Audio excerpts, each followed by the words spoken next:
मंगलवार जाजपुर जिला स्तरीय उन्नयन समन्वय तदारक दिशा कमिटी बैठक व्यासनगर टाउन हॉल ठारे मान्यवर लोकसभा सांसद जाजपुर जिला तथा दिशा कमिटी अध्यक्ष डॉक्टर रवींद्र नारायण बेहरा अध्यक्षतार अनुष्ठित हो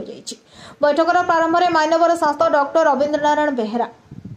समस्त को स्वागत जनाई जिलार सामग्रिक विकास पर केंद्र सरकार विभिन्न उन्नयन प्रकल्प सहायतार राज्य में कार्यकारी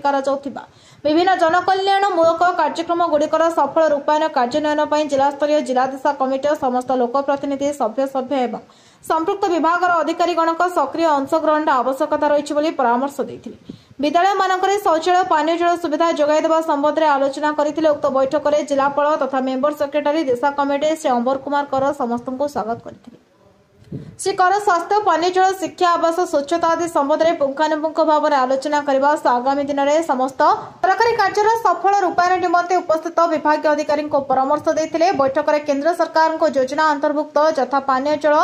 योजना अंतर्गत जल जीवन मिशन जातीय राजपथ भित्तिभूमि विकास समन्वित शिशु विकास योजना प्रधानमंत्री उज्ज्वला योजना दीनदयाल अंत्योदय योजना राष्ट्रीय कृषि विकास योजना मृत्तिका हेल्थ कार्ड प्रधानमंत्री फसल बीमा योजना प्रधानमंत्री ग्राम्य सड़क योजना प्रधानमंत्री आवास योजना कृषि और कृषक सशक्तिकरण स्वच्छ भारत अभियान प्रधानमंत्री किसान निधि योजना प्रधानमंत्री कृषि सिंचाई योजना प्रधानमंत्री आदर्श ग्राम योजना नेशनल हेल्थ अभियान प्रधानमंत्री मातृवंदना योजना बेटी बचाओ बेटी पढ़ाओ योजना नेशनल लाइफ स्टॉक मिशन समग्र शिक्षा pre matric scholarship post matric scholarship जातीय स्वास्थ्य मिशन विद्युत योजना महात्मा गांधी जातीय ग्रामीण निश्चित कर्मनियुक्ति योजना प्रधानमंत्री पोषण शक्ति निर्माण प्राणी संपद विभाग योजना इत्यादि विभिन्न केंद्रीय जनकल्याण कार्यक्रम अग्रगति संपर्क में पुंखानुपुंख भाव आलोचना पूर्वक समीक्षा करा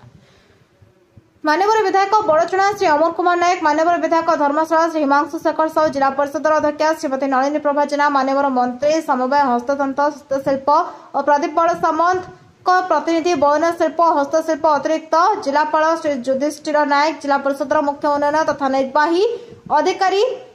श्री देवी प्रसाद महांती उपजिलापाल श्री तापस रंजन देहुरी जोगदे जिले में कार्यकारी होता विभिन्न केंद्रीय योजनार अग्रगति संबंध में निजर मत व्यक्त करते। बैठक में विभिन्न विभाग जिला स्तरीय अधिकारी विभिन्न लाइन विभाग अधिकारी जिलार पंचायत समिति अध्यक्ष अन्य जनप्रतिनिधि तथा दिशा कमिटी सदस्य स्वेच्छासेवी अनुष्ठान कर्मकर्ता समाजसेवी और गणमाध्यम प्रतिनिधिवृंद जोगदे आलोचना सक्रिय अंशग्रहण करते।